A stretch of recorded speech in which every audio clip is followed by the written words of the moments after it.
Hello everyone, welcome to my channel Positive Vibes. আজি মই আপোনালোকৰ এটা ব্যতিক্ৰমী ভিডিও লৈ আহিছো। ভিডিওটো আসলতে এটা ট্ৰেইনিংৰ হয়। ট্ৰেইনিংত আমাক শিকাইছিলে ব্যঞ্জন বৰ্ণ আৰু স্বৰ বৰ্ণখন উচ্চাৰণ কৰোঁতে আমি কিমান ভুলেৰে যে উচ্চাৰণ কৰিছো তাৰে মডিফিকেশনৰ ওপৰত আছিলে এই ট্ৰেইনিংটো।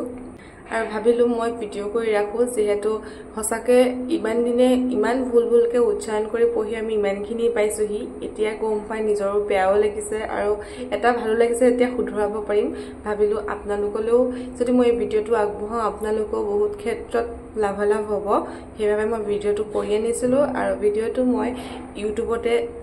আপলোড কৰিম আপোনালোকেও চাই নিজৰ লগতে নিজৰ ল'ৰা-ছোৱালীৰ ভুলবোৰ শুধৰ কৰি দিব পাৰিব গতিকে দেৰি নকৰি মই ভিডিওটো আৰম্ভ কৰিছো গতিকে বলকচোন চাম সৰুৰে পৰাই শুদ্ধ উচ্চাৰণ বিজ্ঞান ভিত্তিত কেনেকৈ শিকাব লাগে সেই কামটো আমি শিক্ষাগুৰুসকলে কৰিব লাগে আমি যিটো পদ্ধতি শিকি আহিলো যেনেধৰণে আমি শিকিছিলো তাত বহুত বিসংগতি আছিল আমি ভুলকৈ শিকিলো বুলি এতিয়া আমি নতুনকৈ যিসকলক আমি ছাত্ৰ হিচাপে পাইছো আমাৰ এই ছাত্ৰ ছাত্ৰীসকলক কিন্তু ভুলকৈ শিকাব নোৱাৰো ভৱিষ্যত প্ৰজন্মই নকৰে আৰু তাৰ কাৰণে আচলতে প্ৰশিক্ষণ দিওঁ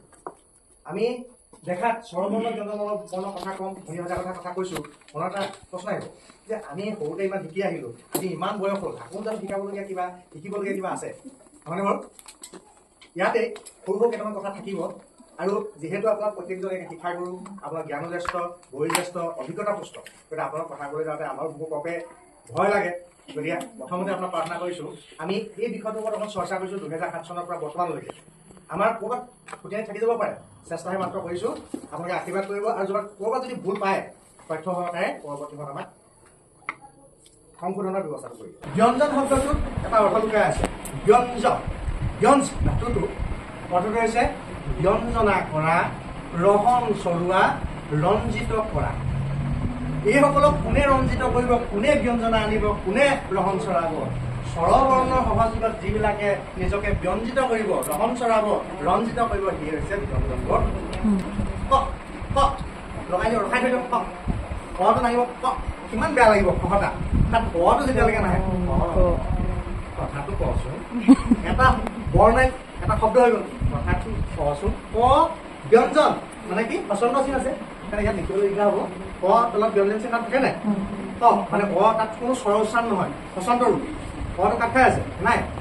স্বৰান্ত হোৱা নাই যোগ অ খ যোগ অ খ হয়নে প্ৰত্যেকটো বৰ্ণত আপুনি স্বৰবৰ্ণ আনিলেহে ব্যঞ্জিত হয় ৰহন চৰে শুনি ভাল লাগে হয় নে নহয় সেইটো কাৰণে আছে এইবোৰ ব্যঞ্জন এতিয়া আমি উচ্চাৰণ কৰিম মাতিব দেই সকলোৱে মাতিব ফূৰ্তিকে লওক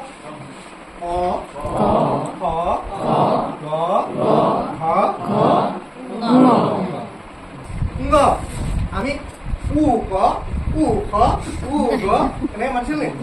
নাই না ইয়াত আহি গ'ল উ গ আহিলে সঁচুৰতা ইয়াত নাহে সেইটো বিজ্ঞান ভিত্তিত নহ'ব বিজ্ঞান ভিত্তিত ঙ ঙ দ ল ঙেৰে কেনেকৈ উচ্চাৰণ হৈছে তাৰ চৌটো উলিয়াওকচোন ঙ দ ল ঙেৰে বা ৰঙা ৰঙা এনেকৈ ৰঙা ফুলপাহ দিয়া বুজি পাব এতিয়া ৰঙা বিকৃত হৈ যাব শুনি ভাল নালাগিব বা ভুলকে পাইছে বোলে কথা কম কিন্তু আমি বৰ্ণটো আকৌ ভুলকে পাই আছো নহয় শব্দটো আমি শুদ্ধকে কম কিন্তু বৰ্ণটো যে ভুলকে উচ্চাৰণ কৰোঁ গতিকে NGA ইংৰাজী লিপন্তটো হৈছে NGA ঙ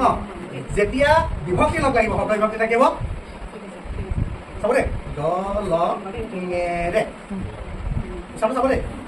এইটো বিভক্তি কথাটো আমি শেষলৈ এখন পাতিম এইটো উচ্চাৰণটো কি হ'ব লাগিব ইংৰাজী লিপন্তৰ NGA ঙ দ ল ৰঙা যিটো আমি উচ্চাৰণ কৰোঁ ক খ গ ঘ ঙ এই দুটাতে কি হয় আচলতে সংস্কৃত মূল্যক উচ্চাৰণত ইমান স্পষ্ট উচ্চাৰণ কৰে একদম কোমলকে পাতলকে কৰিলে উচ্চাৰণ হয় আৰু গভীৰ উচ্চাৰণটো যেতিয়া হয় দ্বিতীয় চৰা ছোৱালী গভীৰ হৈ গ'ল সুৰটো এটা চাপ পৰি গ'ল ছোৱালী কিন্তু চৰাই সহজতে হয়নে সেইটো তাক চিনিবৰ কাৰণে আমি যেনেকৈ সৰু ভাই মাজু ভাই কথাটো ক'লো প্ৰথমতে আমি তাকে আকৌ ভুলকে প্ৰথম ফাৰ্ষ্ট মিনছ প্ৰথম পৰ উচ্চাৰণটো নকৰোঁ ক'বলৈ যদি কওঁ প্ৰথম হ'বলে তেনেকৈ কিন্তু আমি কওঁ প্ৰথম সেইটো এটা ভুল এই লিখিত বৰ্ণটো আমাক শুধাব লাগে হ'লে আমি প্ৰথম বুলি কওঁ ইয়াত কি বুলি কওঁ দ্বিতীয় ছেকেণ্ড অৰ্ডাৰ দ্বিতীয় প্ৰথম স দ্বিতীয় তাকে নকয় কেনেকৈ ক'ব স স স স এইটো এতিয়া গণিতৰ কথা আহিব দেই ইয়াত কেইটা বৰ্ণ আছে পাঁচটা দেই 1 2 3 4 5 হয়নে ঠিক আমি যি ধৰক কি হ'ব প্ৰথমতে যাৰ বা যিটো আকৃতিৰ দীৰ্ঘ আৰু প্ৰস্থ সমান তাৰ নাম কি বৰ্গ আৰু বৰ্গৰ পৰা আনটা অৰ্থ আছে শাৰী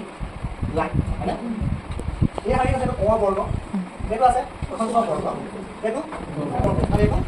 পাঁচটা বৰ্গৰ নাম হ'ল জ কি জ বৰ ইয় জ বৰ ইয় জ বৰ জয়বৰ গ তাৰ দীৰ্ঘইকাৰ অন্তস্থ য় বৰ ইয় জ বৰ্গত থকা জ কাৰণ খেলি মেলি হ'ব পিছলৈ যাব না কৈ আছে চাবলৈ গ'লে তাৰ অৰ্থত আমি ব্যাখ্যা কৰোঁ দুটা জয় কবিতা তাৰপিছত ইয়াৰ ওচৰত আমি তাই ল'ৰা ছোৱালী বুলি কবিতা ই ক'ব লাগে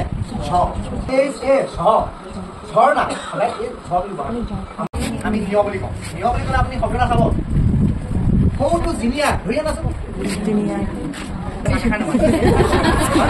হয় নহয় বাৰু হয় গতিকে নিয় বুলি ক'লে আমাৰ কি বেয়া পাই আমাৰ নামটো তাৰ নহয় নিয় এতিয়া জিয়া জিয়া ইংৰাজী লিপনটো কি NYA কিয় বৰ্গটো কোৱা হয় মূৰ্ধন্য দুটা চিলেবল লওকচোন দুটা বৰ্ণবিন্যাস হওক মূৰ্ধন্য জিভাখনে তালুৰ মূৰৰ পৰা উচ্চাৰণ কৰোঁতে মূৰৰ পৰা মূৰ চুই গুচি আহে মূৰ্ধাৰ পৰা আহে গতিকে এইখিনি মূৰ্ধন্য বৰ্গৰ আখৰ যেনেকৈ চাব টকা কেইটামান চাই দিব পাৰিব নেকি টকা কেইটামান দিব পাৰিব নেকি তলা কেতিয়া ভাল দিব তলা উচ্চাৰণ বেলেগ টকা বেলেগ ভাল লাগে চকু উঠকচোন তটো মাতি চাওক চকু উঠানে ক'ব টকা জিভাখনে কওক শুনা বেলেগে তালু বা উভতি আছে নেকি সেই মূৰ্ধন্য বৰ্গ বুলি সেইটোহে প্ৰকৃত উচ্চাৰণ যদি তালু টকা নমাকে কৰে তেতিয়া আপুনি সদায় দৈন্য বৰ্ণ উচ্চাৰণ কৰি আছে মূৰ্ধন্য ক মূৰ্ধন্য ক মূৰ্ধন্য খ মূৰ্ধন্য দ মূৰ্ধন্য ধ মূৰ্ধন্য দ এইখিনি ধৰিছ দন্ত মানে দাঁত ইহকাটা আগমন হৈছে ক'ৰবাৰ পৰা আহিলে ইহকা লাগে কোমলকে মাতিব দন্ত ইহকাডাল আছে দন্ত নহয় বহুতে দন্ত ত বুলি কয় দন্ত বা দন্তীয় নহয় দন্তটো একেবাৰে ভুল দন্তীয় নহয় দন্ত দন্ত ত দন্ত থ দন্ত দ দন্ত থ দন্ত ন দন্ত ক ওষ্ঠ বৰ্ণ এইবিলাক চাবনে ক ক খ এনেকে ওলাই স্পীড হৈছে নাই এইবোৰ মুখ লাগে কাৰণে কোৱা হয় ওষ্ঠ বৰ্ণ তাৰপিছত আহিলে পঞ্চম বৰ্গ শেষ হৈ গ'ল এই বৰ্গৰ ঘৰৰ পৰা আমি ওলাই গুচি এতিয়া চাৰিটা আছে তাৰ নাম গম পাব এইটোক আমি সাধাৰণতে কি বুলি কওঁ অন্ত অন্ত অন্ত ভিতৰ ভাগ স্থ থকা ভিতৰত থাকে এই কণ্ঠনলীৰে আমি বহুত জোৰত বায়ু প্ৰবাহটো বাহিৰলৈ আনিবলগীয়া হয় জতৰ বহুত জোৰত আনিছে জতৰ জোৰত পৰিছে চকু মুঠক তেতিয়া আপোনাৰ জতৰ মানে কিন্তু জকাই বুলি কওঁতে লাগিছে নেকি জকাই বুলি কওঁতে লাগিছে নেকি নালাগতে ওলাইছে কৰি অলপ কিমান বিজ্ঞান আছে চাওক প্ৰত্যেকটো বৰ্ণ উচ্চাৰণ বেলেগ বেলেগ একে কৰিলে নহ'ব ল ল ইয়াত কাৰো গণ্ডগোল নাই সকলোৱে শুদ্ধভাৱে কয় এই ধৰণে গণ্ডগোল এটা হয় এইটো কি উচ্চাৰণ আজিকালি শুদ্ধ হৈ গৈছে আগত আমি কি বুলি কওঁ নাসিক্য বৰ্ণ পাঁচটা নাম কোৱাচোন চাই শুনো কাৰণ মাতৃভাষাটো ইমান গুৰুত্ব নিদিয়ে কি নাসিক্য হয়নে কিন্তু ইংৰাজী ভাইলৰ কথা সোধকচোন একদম বৰ চাৰি ল'ৰাটোৱে কৈ দিব এয়াই ইউ তৎক্ষণাৎ জানে এইটো হৈছে চেমি ভাৱেল ভাৱেল মানে বুজি আধা মানে ওচৰতে লাগি আছে নাই ওচৰতে যিহেতু স্বৰম স্বৰমূলীয় হৈ যায় তাৰপিছত আৰু এটা শব্দ কওঁ এইটো জানিবলগীয়া দেই অলপ ওপৰ লেভেলৰ কথা এটা আপোনাৰ গুৰু সমাজ আমি গুৰুজনক কি বুলি কওঁ শংকৰদেৱ শব্দটো শংকৰদেৱ উচ্চাৰণ কেতিয়াবা ৱাই শেষলে হস্ৰ উচ্চাৰণটো কৰে দে শংকৰদেৱ অ আৰু উচ্চাৰণহে কৰে এইটো অত্যন্ত জানিবলগীয়া কথা তস্থ জ অন্তস্থ জ ৰ ল ল ৱ দেৱতা দেৱী দেৱী তাৰপিছত আমি এইটো আহিলো এইকেইটা প্ৰায় একে ককাই ভাই নিচিনা সুৰবোৰ একদমেই একে খালি নাম এটা দি ল'বলগীয়া আছে ককাই ভাই হ'লেতো একে নাম দিব নোৱাৰোঁ ডাঙৰ ভাই সৰু ভাই দিবলগীয়া হয় চিনাকি কাৰণে ইমানকেইটা দিবলগীয়া হৈছে একদম মূৰটো চিনাক্ত কৰিব দিব লাগে ক'ৰ পৰা কোনটো আহিছে ই আহিছে তালুৰ পৰা তালব্য তালুৰ পৰা মানে ইয়াৰ নাম হ'ল তালব্য তালব্য চাব কেনেকৈ কৰিব চাব শৰাই নামঘৰত আজি আমাৰ ঘৰৰ পৰা শৰাই এখনি দিয়া হ'ল এইটো কি মূৰ্ধন্য মূৰ্ধন্য খ হয়নে হয়নে মূৰ্ধন্য খ হয়নে মূৰ্ধন্য কৰি দিলে হ'ল মূৰ্ধন্য খ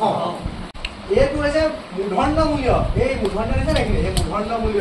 মূলৰ পৰা আহে সাৰ এইটো হৈছে দণ্ড মূল্য এইটো সহজ সাতটা ওলাইছে চিম্পুলকে সাপ দণ্ড মূল্য সাপ দাঁতৰ পৰা উভতি গৈছে চব সাপ সাৰ এনেকে নহ'ল শৰাই এনেকে হ'ল এটাও নাই যাব তালৈ দশ মূৰ্ধন্য স দৈন্ত স ঠিক আছে তাৰপিছত এইটো কি হ'ল থিয় এইটো যুক্তাক্ষৰ ক যোগ মূৰ্ধন্য স সমান থিয় মুখ্য লাভ কৰা মুখ বুলি নকয় মোক্ষ মোক উচ্চাৰণ চাব মোক শেষত কি ওলালে ক মোক মোক ছ অসমীয়া নাই ভাৱ হোৱা নাই কিন্তু হিন্দী আৰু ইংৰাজীত হে চৰি হিন্দী ইংৰাজী সংস্কৃত ভাৱ এইটো কি বুলি কয় আপোনালোকে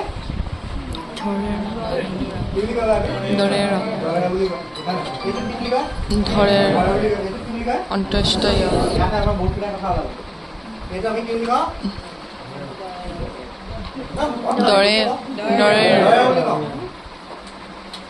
এইবাৰ কাজিৰঙালৈ গৈছিলো গডেৰবিলাক দেখি বৰ ভাল লাগিল ইমান গডেৰ ইমান প্ৰথমবাৰ দেখিছো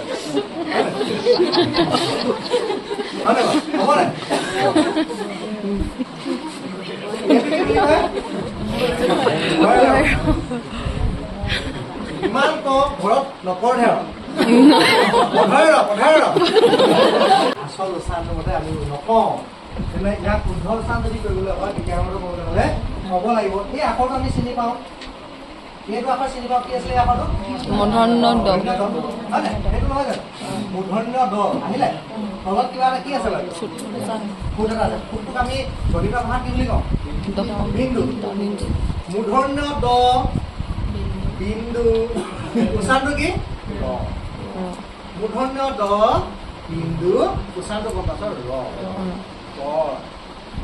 গড়টো মাৰিলে গড় মাৰিবৰ কাৰণে লাচিতে তেওঁ নিজৰ মোমায়েককো বধ কৰিবলগীয়া গড় গড় নাক বাজিছে সেইটো কি জীৱটো বুজাইছে চন্দ্ৰবিন্দু আছে গড় উচ্চাৰণটো কি আছে মূৰ্ধন্য দ বিন্দু ৰহে হৈছে গ যোগ ৰ উচ্চাৰণটো ৰহে হ'ল নাই মূৰ্ধন্য দ বিন্দু বাদ দিয়ক ৰহে হ'ল শেষত এতিয়া উচ্চাৰণটো শেষত আমি কৈছো মূৰ্ধন্য দ বিন্দু উচ্চাৰণটো একদম স্পষ্ট কৰো তেতিয়া খেলি মেলি লগা লাগিব লাগিব তেতিয়া গড় গড়ে হ'ল গড় গড়ে হ'ল হয় নাই এইটো আমাৰ কি হৈ গ'ল ভৈৰৱ বুলি কয় ভৈৰৱ বুলি ক'লে গম পালে একদম মুখতে নুফুটে হয় নাই বুজি পাব নি তাৰমানে মই কি কৈছো গড় ভালদৰে গড় স্পষ্ট গড় তাৰমানে প্ৰথম তৈয়াৰ কৰা সজা প্ৰস্তুত কৰা গড় পঢ় আমি কি বুলি কওঁ শুদ্ধকে কৈ থাকো ল'ৰা ছোৱালীক আপোনাৰ সদায় পঢ় বুলি কওঁ পঢ় বুলি কৈ পাইছে নে কেতিয়াবা বুকুদাত পঢ় বুলি কৈছে নে পঢ় বুলি কৈছো পঢ় বুলিয়ে কওঁ সেইটো সাধাৰণতে পঢ়াত ভুল ইমান নাচাওঁ এইটো হৈছে মূৰ্ধন্য ধ বিন্দু উচ্চাৰণটো কি এটা আহিছে আগমন এটা কৈছো ৰয় হয় ৰেফডাল যেতিয়া থাকে ৰেফ মানে কি ৰ যেতিয়া আন আখৰৰ যুক্ত হয় ৰেফ হৈ যায় মানে ৰটো আগত থাকে বৰ্ণটো পিছত থাকে ৰ যোগ হ ৰয় হৰ বুলি এতিয়া মুখত ফুটা পাৰিম নোৱাৰো নহয় আগমন কৰি শেষত কি কৈছো আমি পচন্দ কৈছো অৰ্হ বুলি নাই কওঁ ব্যঞ্জনটো হস্তান্তৰ কৰিব ৰাখিলে অৰ্হ অৰ্হ অৰ্হ নকওঁ কম কি অৰ্হ বুজি পাইছানে উচ্চাৰণটো চাব কিন্তু তুমি ভালদৰে কিতাপখন পঢ়া তুমি বস্তুটো ভালদৰে পঢ়াচোন হেল্ল' মূৰ্ধন্য ধ বিন্দু অৰ্থ উচ্চাৰণটোহে আহিছে আৰু এটা আমি প্ৰাৰ্থনা এটা গাই চাম যে ভাদ মাহ আপোনাৰ সহস্ৰ ৰাতি প্ৰাৰ্থনা হয় জানে নে বাৰু মানে লাগি চাম জেগাতে লৈ দিম মানে গাই দিম সহস্ৰ ৰাতি অপৰাধ দিনে ৰাতি কৰোময়ী মহামূৰ্খ জন মূৰ্খ একদম শুদ্ধ উচ্চাৰণ জানিলো অৰ্থ মত দিব পাৰে মোৰ মূৰ্ধন্য ধ বিন্দু অৰ্থ মূৰ্খ তাকে আগতে আমাৰ ককা আইতাসকলে পঢ়ি মানুহে কি মূৰ্ধ আইতাসকলে মতা শুনিছে নাই মূৰ্ধমতী বুলি কয় শব্দটো মূৰ্ধমতী বুলি কয় হয় নহয়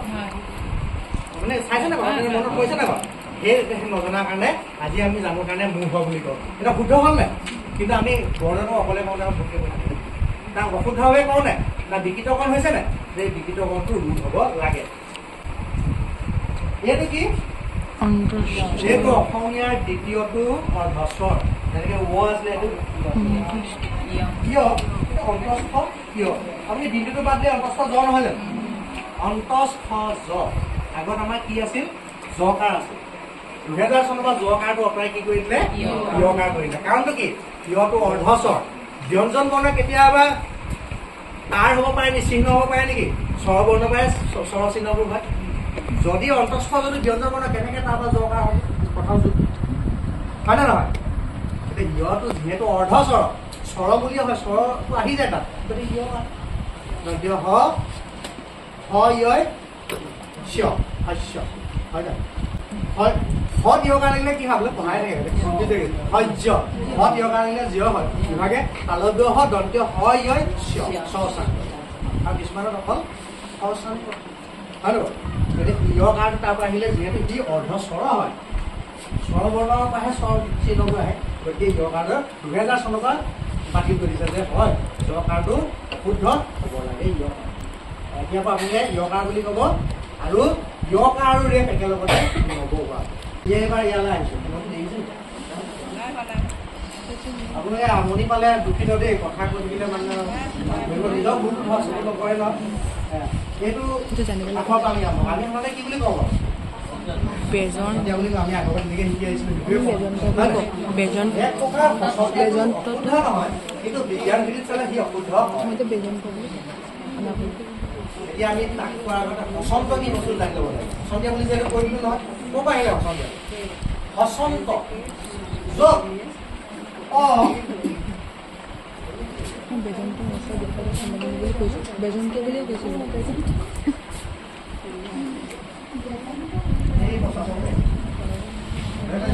এতিয়ালৈকে আমি কি বুলি কওঁ বসন্ত চিন বা ব্যঞ্জন চিন বুলি কওঁ হয় জানো মানে স্বৰান্তটো ৰোধ হৈ যায় যুগ ফোনটো আহি গ'ল জন্মতে ব্যঞ্জন বৰ্ণবিলাক মানুহৰ নিচিনা আছে হয়নে জন্মতে আমি বিবস্ত্ৰ কাপোৰ কানি পিন্ধি জন্ম হয় নি স্বৰবৰ্ণবিলাকৰ কথা বাদ দিয়ক ব্যঞ্জন বৰ্ণবিলাক প্ৰকৃততে আমাৰ নিচিনাই আছিলে বিবস্ত্ৰ কাপোৰ কানি নাছিলে কাপোৰ কানি কোনে পিন্ধালে স্বৰবৰ্ণই পিন্ধাই দিলে ব্যঞ্জিত কোনে কৰিলে সেইটো এই বস্তুটোত আহিলে যদি প্ৰত্যেকটো আখৰ জন্মতে অচন্ত হৈ থাকে স্বৰবৰ্ণই আহি সহায় কৰিলে সি কি হয় ব্যঞ্জিত হয় শুদ্ধকে উচ্চাৰণ হয় নাই উচ্চাৰণ হয় তেনেধৰণে ইয়াক আমি কেতিয়াও পচন্দিয়া বুলি অকলে ক'ব নোৱাৰোঁ উদাহৰণ কেইটামান লওঁ গছ গছ বুলি কওঁ ভাত ভাত বুলি কওঁ কিন্তু কেনেকুৱা কেইটামান অমূলীয় শব্দ কৈ দিয়কচোন পাভ পাভ পাভ এটা লৈছোঁ বুলি ক'লে বুজি পাব নেকি কাৰণ আমি এটা পকেট শিকি আছোঁ যে পাভ বুলি ক'লে মাছ বুলি ক'লে হয় নাই মাছ মাছৰ বুলি ক'লে লাগি যাব বৰ্তমান তাৰ মানে আমাৰ এই অসমীয়া ভাষাটো যুগ যুগান্তৰ পৰা এনেকুৱা এটা পদ্ধতি চলি আহিছে কিছুমান শব্দ সম্পূৰ্ণ হচন্তমূলীয়ভাৱে আমাৰ মৌখিকভাৱে কিংবদন্তি ৰূপে চলি আহিছে সেইবোৰ আমি কোনো যুদ্ধ বিগ্ৰহ কৰি লাভ নাই বিগ্ৰহ কৰি লাভ নাই চলি থাকিব দিব আৰু কিছুমান শব্দ আমি গম পাইছোঁ হচন্তমূলীয় সেইটা আমি হচন্তমূলীয় তেনেকৈ মাছ কাছ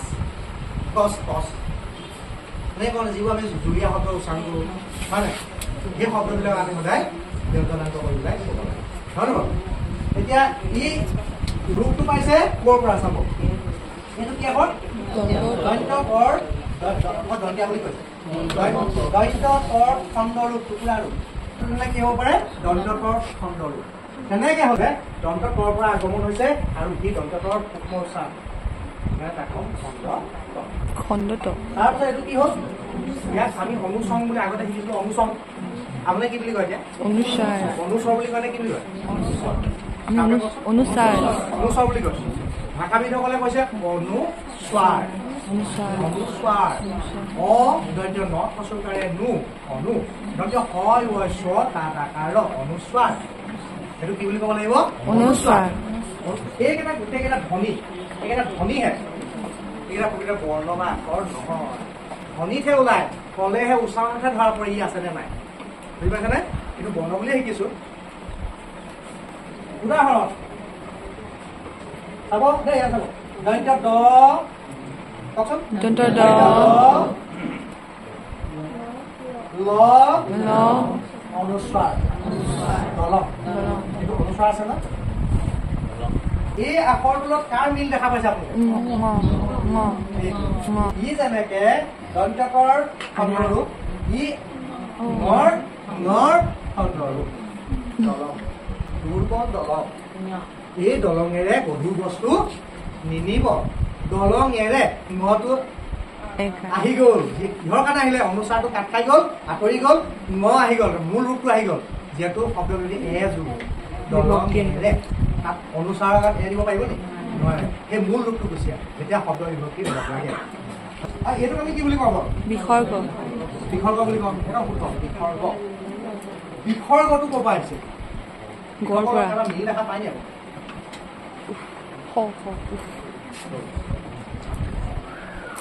ছাৰক আমি সকলোৱে এই কামটোৰ কাৰণে বাহ বাহ দিব লাগে